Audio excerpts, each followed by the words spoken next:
Syrian rebels' capture of Aleppo from President Bashar al-Assad has brought the Syrian civil war back into focus, jolting front lines that were dormant for years.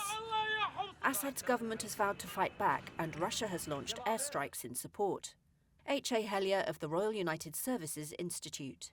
I think he will try to crush the rebel advance in whatever way that he can. The question will be whether or not he comes to the conclusion that he won't be able to, hence he's got to engage in some sort of political process. So who is leading the rebel advance? A group called Hayat Tahrir al-Sham, or HTS, launched the campaign.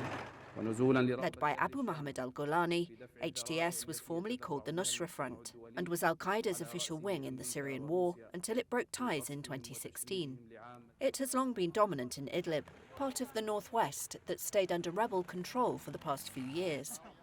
And it's designated a terrorist group by the United States, Russia and Turkey. Another rebel alliance has launched a separate offensive from areas north of Aleppo. They're backed by Turkey and fight under the banner of an armed opposition group called the Syrian National Army. So why has the conflict flared now?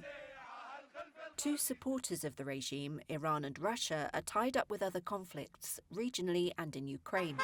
Iran backed Hezbollah in particular, which helped Assad's forces defeat the rebels in the past, suffered major blows in its conflict with Israel over the past few months, now halted by a ceasefire.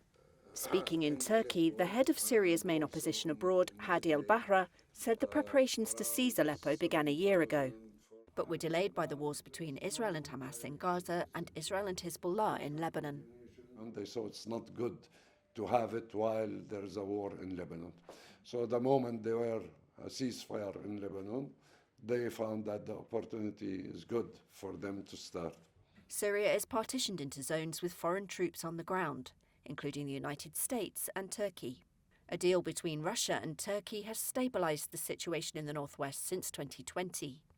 Turkey, whose troops are in the northwest, has also expressed growing frustration with Assad's failure to reach a deal with the opposition to end the conflict.